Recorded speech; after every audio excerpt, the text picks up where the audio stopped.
There is a particular kind of morning that belongs only to the desert. It arrives quietly, without announcement. The darkness does not end all at once. It releases gradually, the way a held breath is released. The sky at the edge of the horizon softens from black to deep blue, and from deep blue to a pale and luminous grey, and then, almost before you have noticed the change, the colour of the day is beginning to arrive. Gold and rose and the particular clear light that belongs to open, unshaded places. This is a peaceful story, drawn from the ancient scriptures, set aside for the quiet hours of night. Let it hold you gently as you settle in for sleep. In the wilderness, mornings come like this every day, patient and orderly and unchanged by whatever the day before has brought. The sun rises because it rises. The light comes because it comes. This is one of the things the wilderness teaches, slowly and without drama, that the world has rhythms that do not depend on human effort or human faithfulness. That morning arrives whether or not you have done anything to deserve it. It was into this kind of landscape and into this kind of daily rhythm that the people of Israel walked in the weeks after the crossing of the sea. They were in a wilderness called Sin, a name that has nothing to do with the English word it resembles, but is simply the ancient name for this particular stretch of desert terrain between the sea and the interior of the Sinai Peninsula, a liminal landscape, an in-between place, neither Egypt behind them nor the promised land ahead of them, but the open and demanding space of the wilderness, stretching in every direction under an immense and cloudless sky. They had been walking for 6 weeks. 6 weeks since the night they left Egypt. 6 weeks since the crossing of the sea. 6 weeks of putting one foot in front of the other through terrain that offered very little in the way of comfort or reassurance. 6 weeks, and the food they had brought from Egypt was running out. It would be easy, from a great distance in time, to judge the people of Israel for what they said in the wilderness of Sin. The ancient account records their complaints directly and honestly, without softening them, and the complaints, on the surface, sound like ingratitude. They had been slaves, and now they were free. They had seen the sea divide. They had walked through on dry ground. They had watched the army of Pharaoh disappear into the returning water. And now, 6 weeks later, they were complaining about food. But let the weight of 6 weeks in the desert settle into the imagination gently before any judgment arrives. 6 weeks of walking. 6 weeks without the familiar structures of settled life, without the markets of Egypt, without the food stores, without the routines of cooking and provision that belong to a people living in permanent homes. 6 weeks of carrying everything on their backs or on their animals, of not knowing exactly where the next camp would be, of watching the supplies diminish, and perhaps more than anything, 6 weeks of not knowing how much longer the journey would be, not knowing what the promised land would actually look like when they arrived, not knowing, in the daily and practical sense, where tomorrow's meal would come from. This is not the comfortable uncertainty of a person who has enough and is simply curious about the future. This is the thin and anxious uncertainty of people who are watching their resources decrease and cannot see how they will be replenished. It is a very human anxiety. It belongs to no particular era or culture. It is simply what it feels like to not know whether there will be enough. The people spoke out of this place. They said, "We were better off in Egypt. At least in Egypt there was food. At least in Egypt we sat beside the cooking pots and ate bread until we were full. You have brought us out here to let us starve." They were not wrong about the food exactly. Egypt had been a land of agricultural abundance. The Nile Delta was one of the most fertile regions in the ancient world, and the Israelites, even as slaves, had eaten bread and fish from the river, and vegetables, and the other foods that a populous and productive civilization generates in quantity. The wilderness had none of these things. The wilderness had stone and sky and wind, and the occasional thorny plant. It did not have bread. And so the people said, "We are hungry." And in their hunger, they remembered Egypt, not the suffering, or at least not in this moment, the suffering.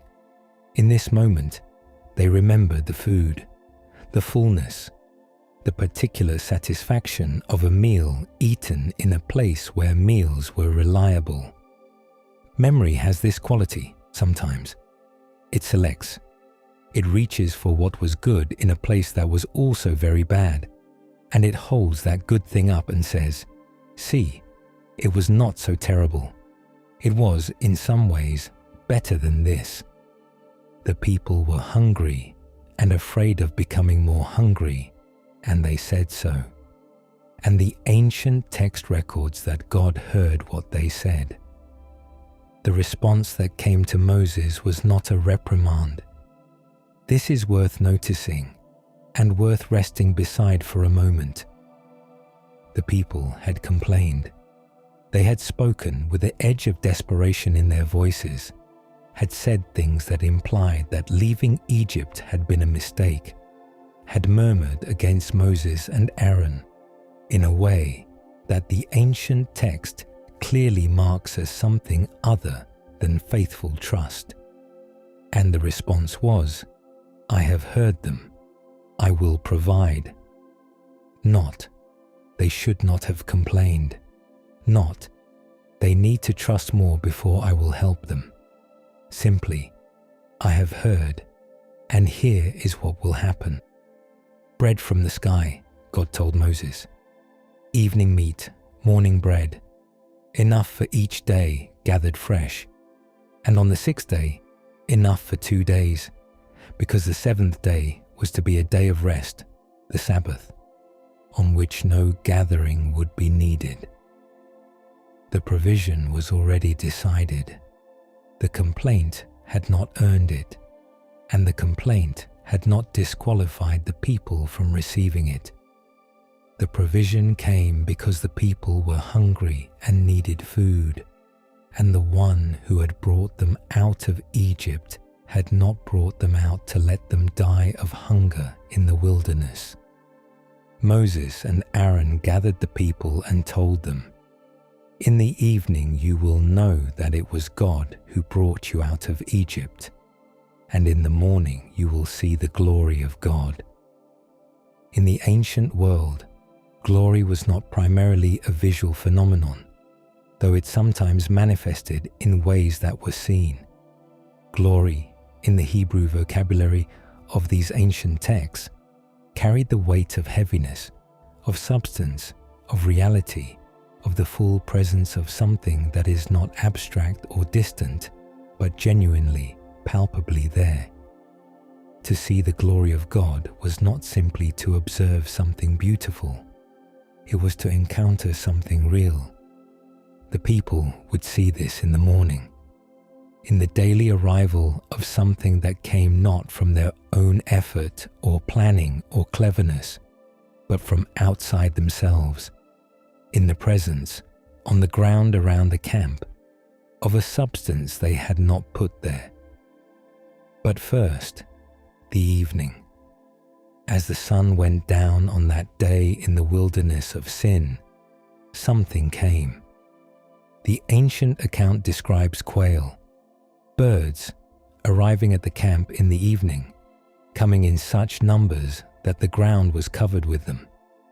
Quail are small migratory birds that travel across the Sinai Peninsula in large flocks at certain times of the year, and they are known, even today, to arrive in such numbers during their migration that the ground can seem thick with them. Exhausted from the crossing of the sea, landing in great quantities, easily gathered. The people gathered them. They ate. This is not a miraculous provision in quite the same way as what would come in the morning. Quail do cross the Sinai. Quail do arrive in large numbers. Quail are a known part of the ecology of that region. But in the economy of the story, it is provision. It is the evening answer to the evening hunger. Meat, as promised, in the evening. The people ate quail as the stars began to appear above the wilderness, and the camp settled into its nighttime rhythms, and the fires burned low, and the long quiet of the desert night settled over everything.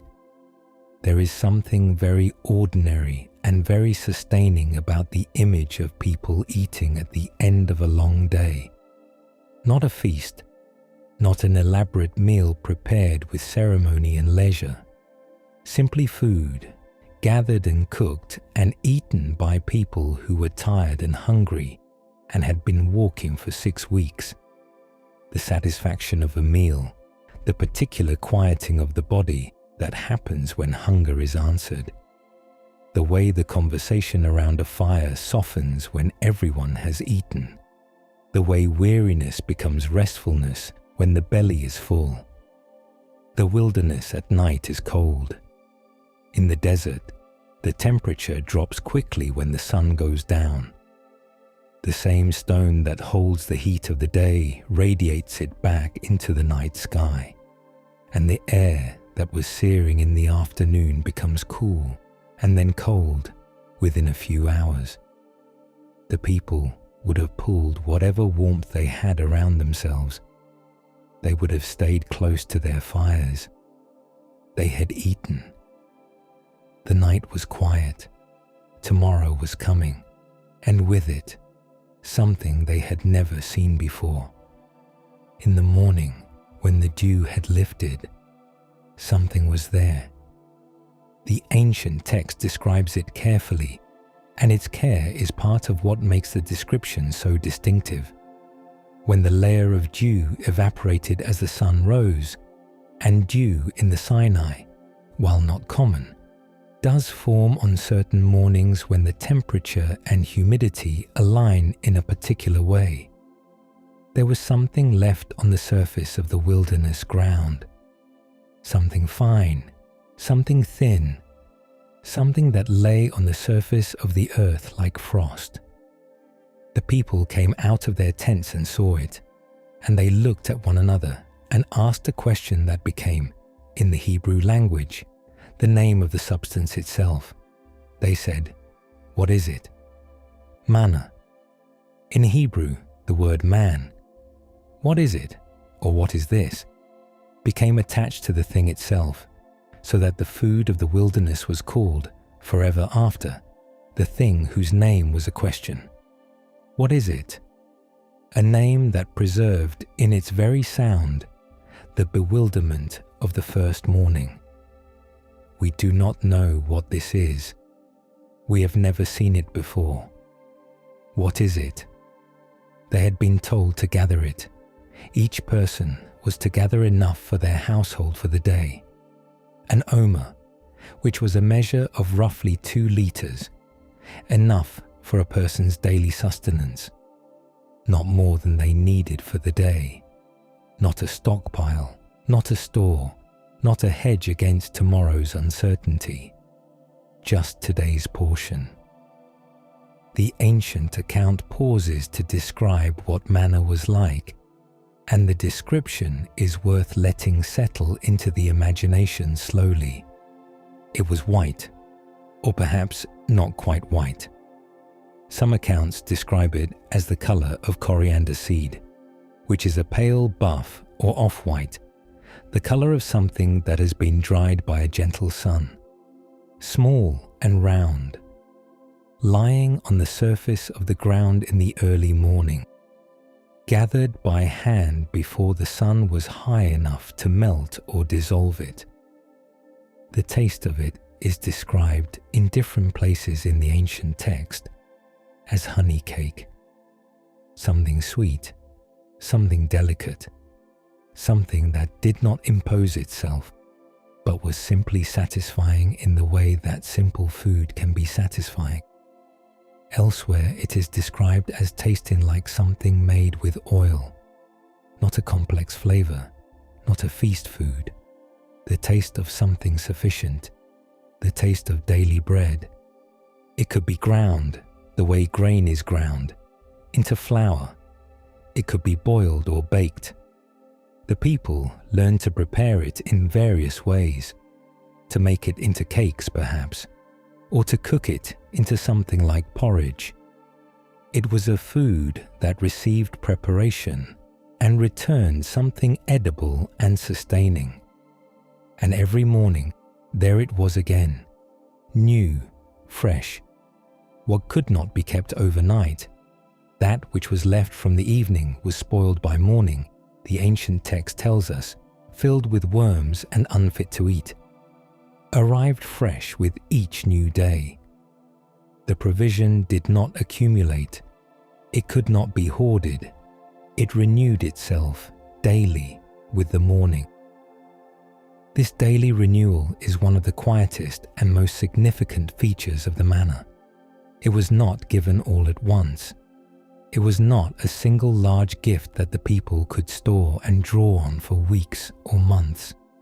It came every day, in exactly the amount needed for that day, and it could not be made into tomorrow's supply. There is something in this design that belongs to the nature of daily trust, not the trust that requires one great act of faith and then relaxes, but the trust that wakes up every morning and gathers again, that orients itself each new day toward the provision of that day, rather than toward the accumulated security of a stored supply. The people had to go out every morning. They had to gather every morning. The provision was there, but it required their participation, their presence, their hands, their daily willingness to go out and collect what had been given. This rhythm, provision, gathering, consumption, and then the return of provision with the next morning's dew, became the rhythm of their wilderness days for 40 years. Let us slow down here and let the mind rest in the image of the morning gathering. The wilderness in the early morning is a particular kind of place. The light comes in low and long, slanting across the ground and making everything cast a thin shadow. The stone that was cold in the night is still cold. The warmth has not yet returned from the rising sun. The air is clear, the way desert air is always clear, carrying no moisture and no haze, so that everything at a distance is as sharp as everything close by. The people came out of their tents in this morning light and saw the ground covered with the small white substance, distributed, the ancient text implies, evenly across the surface of the camp surroundings, available to everyone equally. They came with their vessels and knelt or bent and gathered it by hand, picking it up from the ground the way one would pick up anything small and numerous, patiently, steadily, with a particular kind of attentiveness that gathering requires. Children gathered alongside their parents. The elderly gathered what they could. The strong gathered for those who could not gather for themselves. It was slow, careful work, not difficult work, Not the heavy labor of the brickyards of Egypt, but work that asked for presence and attention. The kind of work that takes up the hands and quiets the mind, the way repetitive and purposeful tasks have always quieted the mind, picking up one small piece at a time what had been given. And when they had gathered enough, when the omer for each person in the household had been collected, they went back, they prepared it, they ate. The ancient account notes something remarkable about the gathering. Those who gathered more had nothing left over. Those who gathered less lacked nothing. When they measured what each person had collected, however much or little the individual had gathered, each person's portion turned out to be what they needed. The text does not explain how this was so. It simply notes that it was so. This is a quiet miracle, not dramatic, not announced with any particular ceremony or sign. Simply the daily reality that somehow, in the gathering and the measuring, everyone had enough. The abundance of one did not mean the deficit of another. The scarcity of another's gathering did not mean their deprivation. The provision adjusted itself. In some way the text does not explain, and we do not need to press, so that each person had what they needed. On the 6th day of the week, Moses told the people something different. On this day, gather twice as much. An omer for each person, doubled. Enough for today and enough for tomorrow. This was the only day on which gathering more than the daily portion was instructed. The 7th day, the Sabbath, the day of rest, was to be a day of not gathering. The provision for the 7th day would come from what had been gathered on the 6th day, and that day's portion would not spoil overnight the way every other excess had spoiled. It would remain good. It would keep. The ancient leaders of the community, the heads of the various clans and families, came to Moses with a question. "Why are we gathering a double portion today?" he explained. "The 7th day is a Sabbath, a day of rest and cessation. There will be no manna on the ground on the Sabbath morning. Take what you have gathered today and set aside tomorrow's portion." The Sabbath was not a new concept exactly at this point in the story. The ancient account of creation, at the very beginning of the scriptures, had already established the 7th day as a day of rest, a day that God rested on at the completion of the work of making the world, and that was therefore holy. But for the people of Israel, who had spent their lives as slaves in Egypt, the Sabbath had not been a lived practice. Slaves do not rest. Their labor did not pause for a 7th day. The concept of a day that belonged not to work but to rest was, for many of them, a new experience. The manna became a teacher of the Sabbath, not through instruction alone, but through the structure of its giving. The provision itself embodied the Sabbath rhythm: 6 days of gathering, 1 day of not gathering; 6 days of going out, 1 day of staying in; 6 days of daily sustenance, and 1 day that was different from the others. A day whose provision had already been prepared, a day that required nothing more from the people than the willingness to rest. And yet, despite the instruction, some of the people went out on the 7th morning to gather. They rose early, as they did every other morning. They went out to the places where the manna lay. They looked around them at the ground. There was nothing there. The ground was bare. The dew had come and gone, or had not come in the same way, and there was no fine white substance covering the wilderness floor. The morning of the seventh day held only what every seventh morning holds. The ordinary wilderness morning, the pale light, the cold ground, the wide empty sky. They had been told this would be so, and yet they had gone out, perhaps out of habit, perhaps out of anxiety, perhaps out of the simple difficulty of trusting that the provision they could not see would really be sufficient. The ancient account records that God was grieved by this, not in a punishing way, but in the way of a parent who has given clear and kind instruction and watches the child act against it out of anxiety rather than defiance. The word in the text is tender, not wrathful, more of a sigh than a decree. Moses told the people, "Rest. This is the day of rest. Everything you need is already gathered. Stay in your tents. Be still."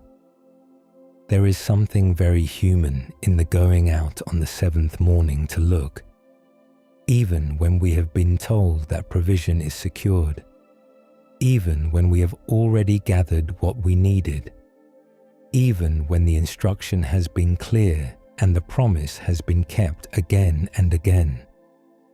There is something in the anxious human heart that wants to go and check, to see for itself, to make sure. The wilderness was teaching the people something that is very difficult to learn, that the provision they could not see, the supply that had not yet been laid down, the gift that would come with tomorrow's morning rather than today's, that these things could be trusted, that the seventh day's emptiness was not a failure of provision, but the gift of rest itself. Rest requires trust. It is not possible to truly rest while believing that something necessary will be missed if we stop working. The willingness to lie down, to be still, to stop gathering. This is only possible when there is some confidence that what is needed will be there when the need comes. The manna was not only food, it was a practice in learning that confidence. The people ate manna for 40 years. Every morning, for 40 years, they came out of their tents and gathered the small white substance from the ground. They ground it and baked it and boiled it. They ate it in the morning and kept the day's portion for later. They grew accustomed to it in the way that people grow accustomed to any food that becomes the daily ordinary. It stopped being strange. It became simply what there was, the taste of the wilderness, the flavor of those years. This is a kind of grace that is easy to overlook. 40 years of provision, not 3 weeks, not 3 months, not even 3 years. 40 years of a food that required no planting, no harvest, no storage, no market, no purchase. That arrived each morning and sustained the life of hundreds of thousands of people through an entire wilderness generation. By any measure, this is an extraordinary continuity of provision. But continuity has a way of becoming ordinary. The remarkable becomes unremarkable when it happens every day. The gift that once produced wonder becomes the expected daily reality, and the wonder quietly fades into something closer to assumption. The ancient account, in a later passage, records that the people eventually complained about the manna. This was not in the early days. In the early days, it was new, and they gathered it with the attentiveness of people encountering something unprecedented. But later, after months, after perhaps years, the texture of their feelings about it had changed. They remembered again the food of Egypt, the fish, the cucumbers, the melons, the leeks and onions and garlic. These specific foods, listed in the ancient text, are the foods of the Egyptian diet, particular and varied and flavorful, and attached to a specific place and a specific way of life. And against those remembered flavors, the manna seemed thin, monotonous, every day the same, every morning the same substance on the same ground. They were tired of it, they said. Their souls, they said, were dried up. There was nothing at all except this manna. It is a painful thing to read, in some ways, and also a very recognizable thing. The food that sustained life becoming the thing complained about, the daily gift becoming the daily grievance. But the ancient account does not linger in condemnation of the people for this. It records it, and it records God's response to it, and the response involves provision again, more provision, different provision, a flood of the very meat the people craved. But that belongs to a later chapter and another evening. Tonight, we stay with the manna in its early days, the first morning. The question on the people's lips, what is it? The white substance on the ground, the gathering, the taste of honey cake, the daily rhythm of going out and taking what was given and returning. This is the manna as wonder before it becomes ordinary, as gift before it becomes expectation, as grace in its first freshness. There is a detail in the ancient account that carries something very tender in it. Moses received an instruction: keep a portion of manna, not to eat, but to preserve. Set aside 1 omer of it, the daily measure, the amount that sustained one person for 1 day, and put it before God as a testimony, something to be kept for the generations to come, so that they might see the bread with which God fed the people in the wilderness when they were brought out of Egypt. An omer of manna to be preserved, a small vessel containing a day's portion of the wilderness bread, kept as a reminder. Not a museum piece exactly, not a monument of stone or a great inscription, but something far more modest. A small amount of perishable food, kept in a small container, set before the covenant chest that held the testimony of the people. It was an unusual kind of memorial. The manna, which could not normally be kept, which spoiled overnight, which was given fresh each morning precisely so that it could not be hoarded. This particular portion was to be preserved. A day's worth held in a vessel, lasting beyond the single day for which it was gathered.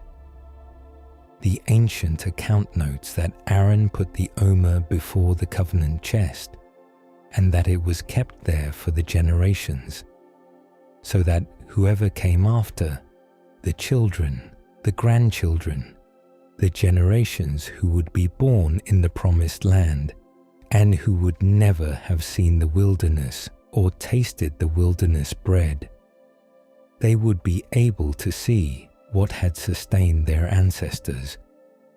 This is a quiet kind of faithfulness, to keep something small and fragile and easily overlooked, so that future people would have access to it, to preserve, in a small vessel, the evidence of daily provision. There is something in the act of preserving the manna that mirrors the act of telling the stories. The manna could have been simply eaten and forgotten, consumed in its moment, leaving no trace. Instead, a portion was kept, set aside, made available to those who came after, not as something to eat, but as something to see, to know. We have the story for the same reason.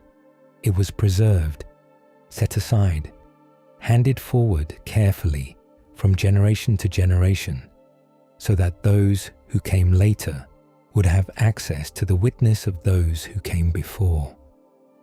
The 40 years in the wilderness were not a detour. It is possible to read the story of the Exodus in a way that treats the wilderness period as a kind of mistake, something that should have taken a much shorter time, something that went wrong because the people failed to trust enough, something that represents a lost opportunity rather than a meaningful chapter. The ancient text, in some passages, does suggest that the journey could have been shorter, that the people's unfaithfulness extended the time in the wilderness beyond what had originally been envisioned. But the wilderness was also, in the way the ancient texts tell it, a school, a place of learning, a long, slow, daily education in a particular kind of life, in the trust that provision comes from beyond ourselves, in the rhythm of work and rest, in the practice of gathering only what is needed and trusting that tomorrow's need will be met with tomorrow's provision. These are not small things. They are not easily learned. They are, perhaps, the kinds of things that can only be learned through sustained practice, through the daily going out, the daily gathering, the daily experience of having enough and not more than enough, the weekly experience of a day that is different from the others. The people who entered the Promised Land after 40 years of wilderness were different people from those who had left Egypt. Not the same people, literally. The ancient account notes that the generation that left Egypt did not, for the most part, enter the Promised Land. A new generation grew up in the wilderness, children born on the road, who had never known Egypt, who had grown up gathering manna every morning and resting every seventh day, and following the pillar of cloud through terrain that was always something other than home. This new generation carried the wilderness in their bodies. They knew what daily provision looked like. They had practiced every day of their lives the trust that is required to gather only what is needed and return for more the next morning. When they entered the Promised Land, when they crossed the Jordan and set foot on the land that had been promised to their ancestors, the manna stopped. The ancient account says this plainly. The day after they first ate the grain of the land, the manna ceased. They no longer needed it. The wilderness provision was complete, but they carried its lesson with them. The lesson of the daily Omer, the lesson of the seventh day's rest, the lesson of enough, and of tomorrow's enough being given in tomorrow's morning. Let the mind rest here, in the simple image of the morning. The wilderness ground before the dew lifts, the camp still quiet, the fires from the night still carrying a faint trace of warmth, the sky beginning its slow progression from black to grey to the first hints of colour at the horizon. And on the ground, the small white substance lying in the cool morning air, thin as frost, covering the ground around the camp in every direction. The people do not yet know it is there. They are still in their tents, still in the half-sleep of early morning, the particular heaviness of a body that has been working for days and has finally been still for several hours. The children are curled against their parents. The elderly are slowly gathering their awareness of the day. And on the ground outside, unannounced, without ceremony, with no spectacle or sign or voice to mark its arrival, the provision is there, exactly as it was yesterday, exactly as it will be tomorrow. Small and white and sufficient, lying on the earth, waiting to be gathered. The dailiness of it is one of its most important qualities. Not a single great gift that establishes security for a lifetime. Not a one-time provision of such magnitude that no further need arises. But the daily, quiet, unremarkable, or remarkable, but becoming familiar, arrival of just enough, today's portion given today. And there is something very gentle in this, if we let ourselves feel it rather than argue with it. The gift that comes every day is, in some sense, a message about every day. Not just the day of the gift, every day, every morning, there it is. Every morning, the question of today's food is answered by today's provision. Every morning, the people go out and they find what they need. The days accumulate. Week by week the people gather. The manna comes and is gathered and is eaten and comes again. The seventh day arrives, and the people rest, and the provision holds. And the seventh day passes, and the first day of the new week comes, and there is the manna again, on the ground, in the morning light, waiting. The wilderness of Sinai is not, to most eyes, a generous place. It does not offer shade without effort. It does not offer water without searching. It does not offer food without gathering. And the gathering depends on something that is not of the wilderness itself, but comes into it from outside. The wilderness is stark and demanding and in its way very honest. It does not pretend to be something it is not. It is stone and sky and silence and wind, and in the winter months, cold that settles into the bone. And yet, in the story of the Exodus, the wilderness is also the place of some of the most intimate provision in all the ancient scriptures.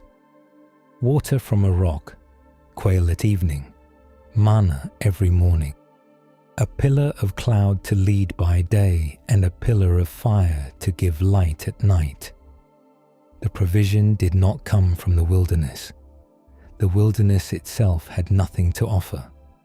The provision came into the wilderness, came from outside, came from beyond, came each day as a fresh act, rather than a feature of the landscape. This distinction matters in the quiet way that small distinctions matter in large stories.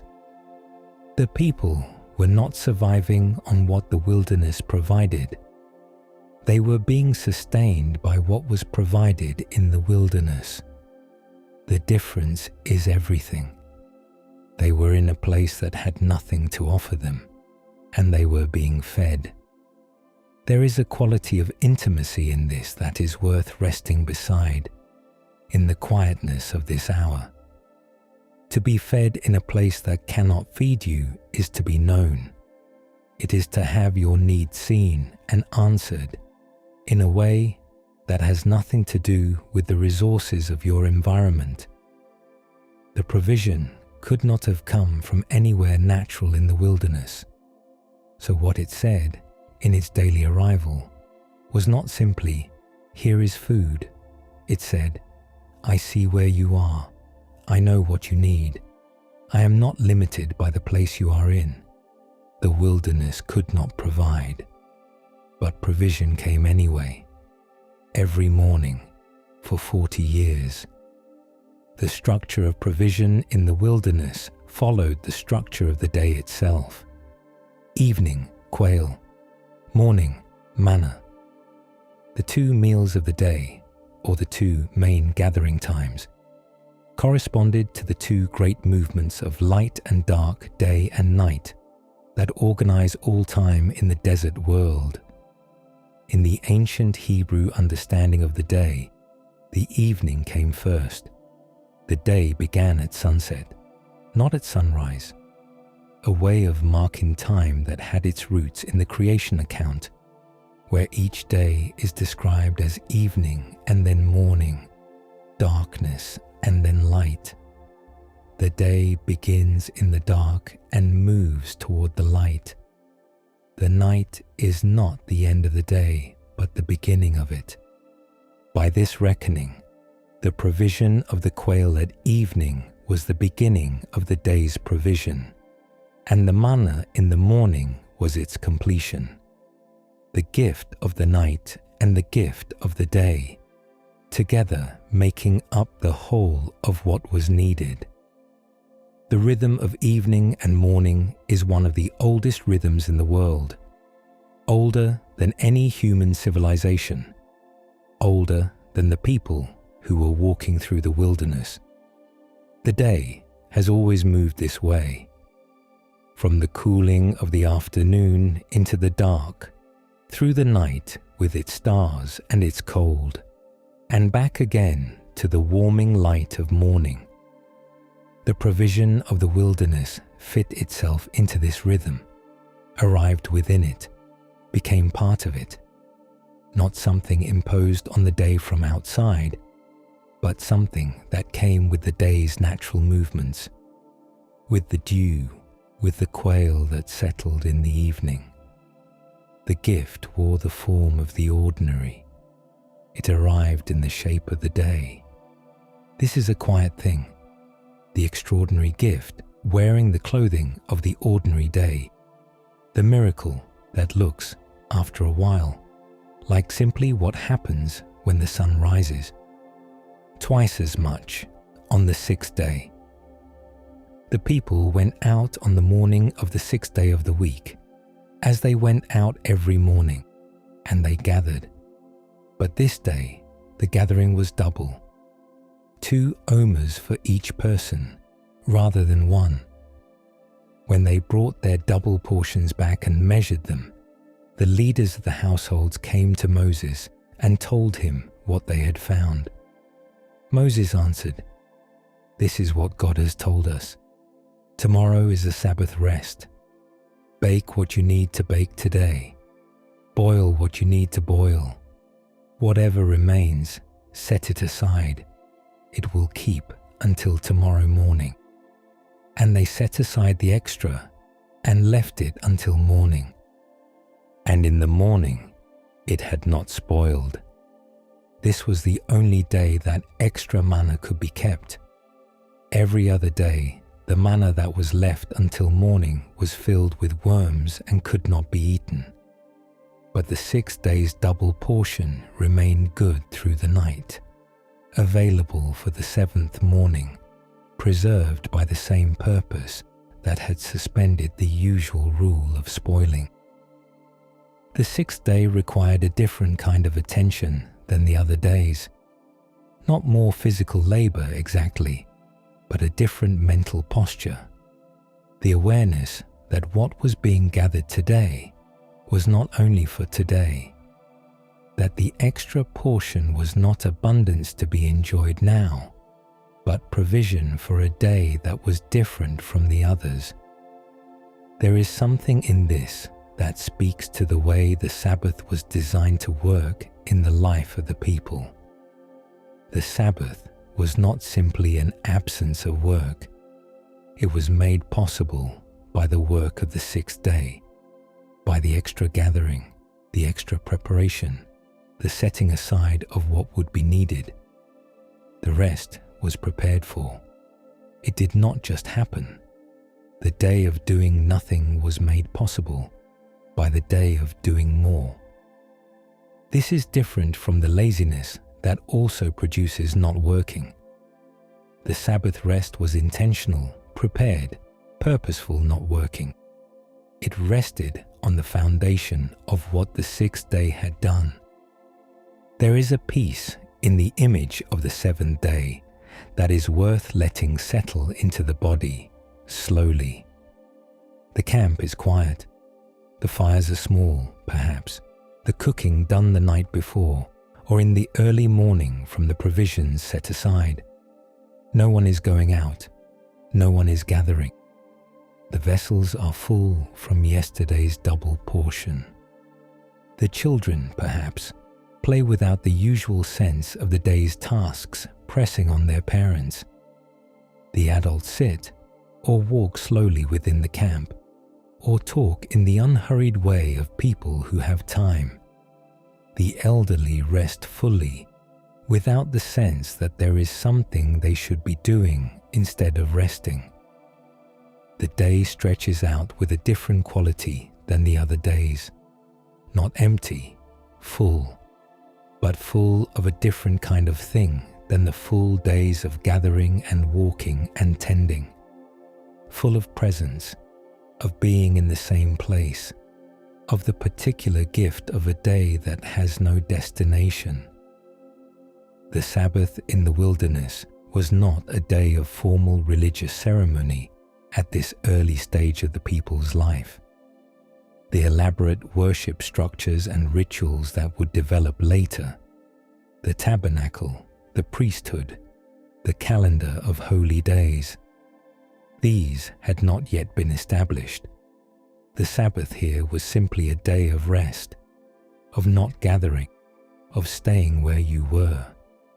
This simplicity is part of its grace, a day that asks only, be here, do not go out, do not gather. The provision is already secured. There is nothing you need to acquire today.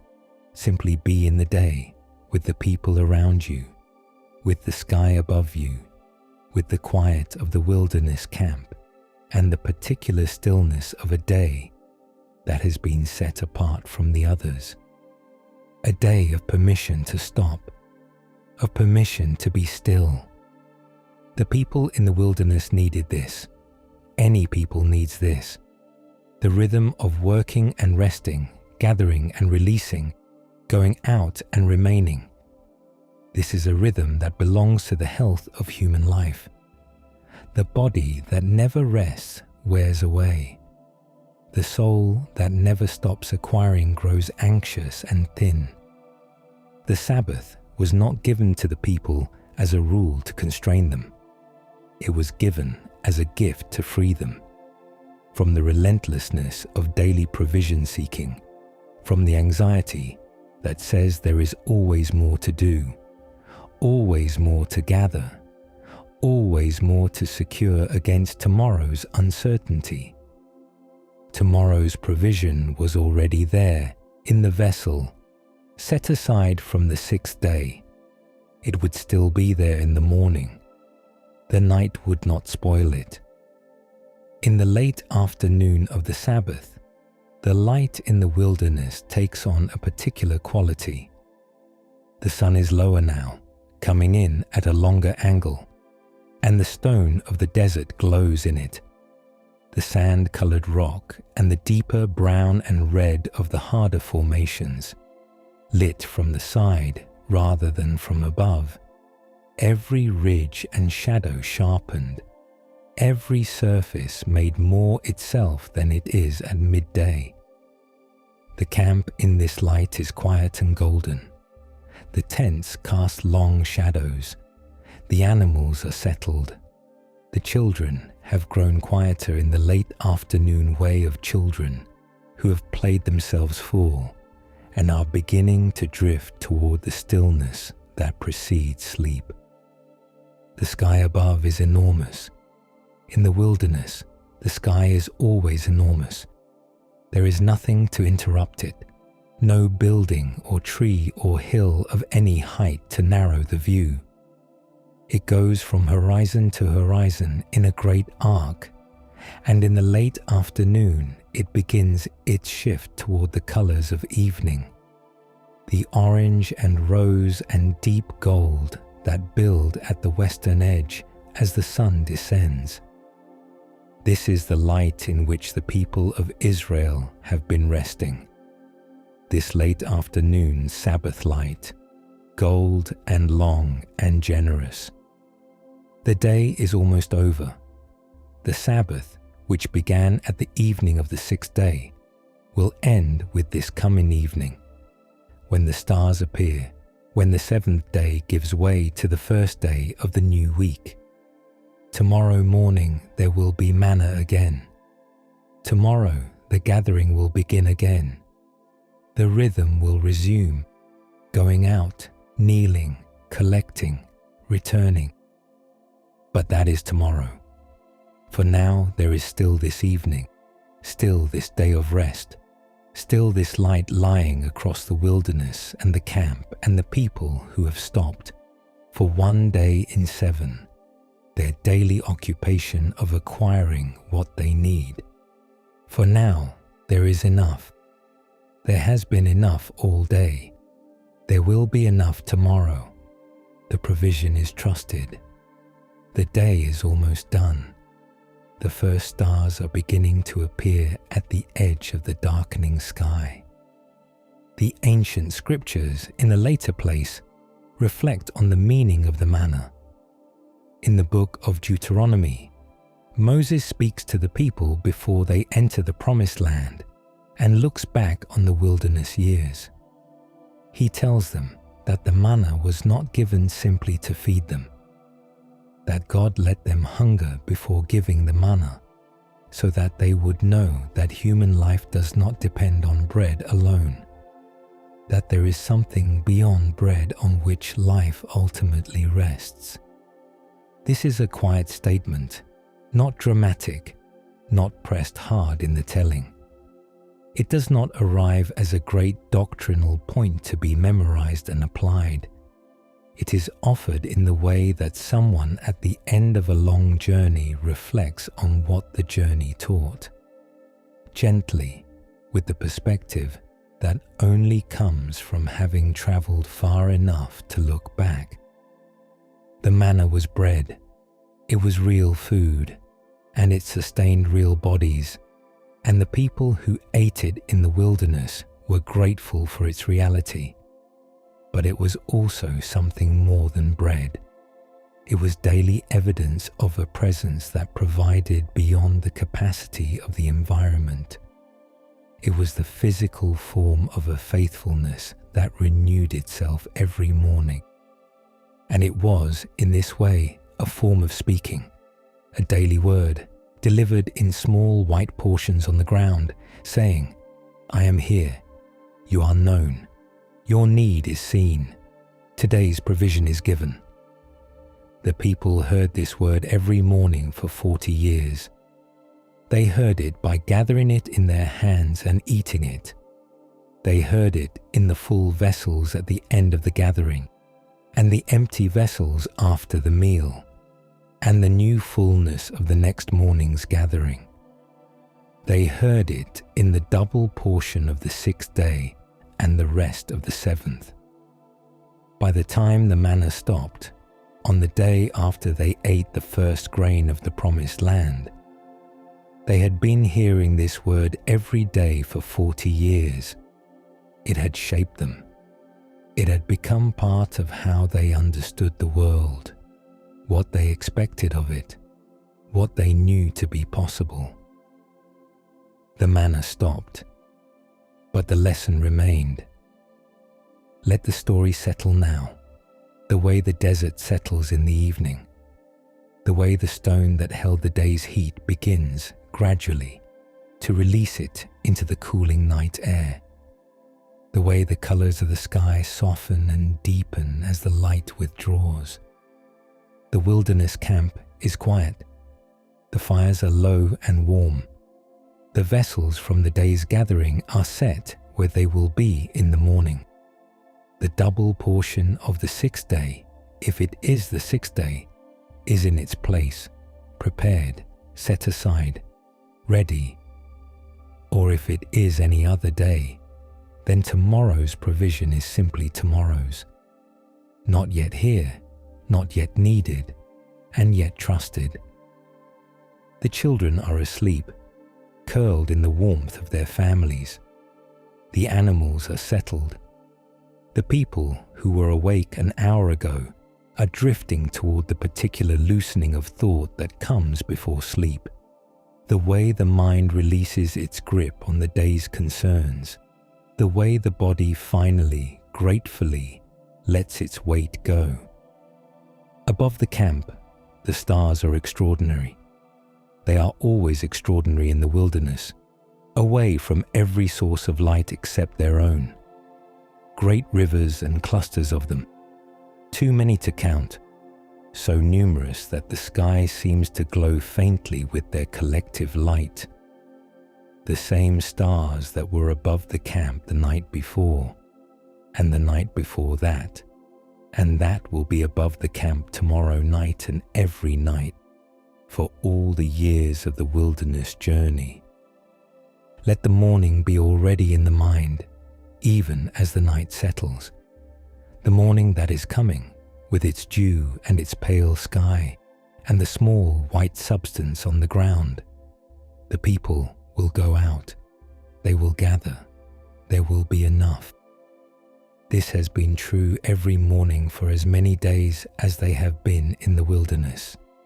It will be true tomorrow, not because they have earned it, not because they have trusted perfectly or been faithful without failure, simply because it comes, because the provision is not contingent on the worthiness of the people who receive it, but on the faithfulness of the one who gives it. Every morning, the dew lifts, the manna is there, the people gather, they eat. And then the day goes on, walking, resting, tending, living, until the evening comes and the quail settle in, and the fires are lit and the camp grows still. And then another morning comes. This is the rhythm of the wilderness. This is the rhythm of provision. Day by day, not all at once. Enough, and not more than enough. The daily gift of daily bread. There is something very restful in this, if we let it be what it is. The sense that tomorrow has already been considered. That the need of the next morning is not something that will catch the provider by surprise, not something that has to be worried about tonight, not something that this night's sleep will jeopardize. The provision is not stored in the vessel. It is stored in the faithfulness that will put it on the ground again in the morning. And that faithfulness does not sleep. Let the breath slow now. Let the body rest where it is. Let the weight of today's gathering, all the things that were needed, all the things that were required, all the ways that this day required something from you. Let all of that settle downward, the way the dew settles in the night, gently, gradually, without effort. The day is complete. What was needed today was given today. What will be needed tomorrow will be given tomorrow. Tonight there is only this, the quiet of the camp, the warmth of the fire, the stars above the wilderness, and the rest that is not absence but presence of a different kind. The manna is not yet on the ground. It will be there in the morning. The morning is not yet here. It will come with the light. For now there is only the night, which is its own kind of provision. The darkness that gives the body what the daylight cannot give it. The hours of stillness and sleep in which the body repairs what the day has worn, and the mind releases what the day has held, and the spirit rests in whatever rest the spirit rests in, when it is no longer needed to manage and acquire and attend. Sleep is its own manna. It comes with the dark. It is gathered not with the hands, but with the closing of the eyes and the loosening of the will. It cannot be stored. It renews itself each night. It is given in the measure that is needed and does not accumulate. Rest now in the stillness of the wilderness night. Let the camp be quiet around you. Let the stars be what they are, ancient and steady and present, going nowhere, requiring nothing, simply there in the enormous sky above the place where the people are sleeping. The provision for tomorrow is already decided. The manna will be on the ground when the dew lifts. The morning will come when the morning comes. The pillar will be in its place. Nothing is required of you tonight but this: to lie down, to be still, to let the dark be gentle, to trust that the morning already holds what the morning will need. The story is old and full and true. The manna fell in the wilderness for 40 years and sustained a people who did not know how to sustain themselves, and it stopped when the sustaining was no longer needed, and the people carried the memory of it into the land they were given. We carry it still tonight, in this quiet hour. What is it? The question that became the name. The daily bread of the wilderness, the small white portion gathered by hand, tasting of honey, given every morning without fail. Be still. Let sleep come, the way the manna came, quietly, without announcement, with the dew. Rest, sleep. Amen.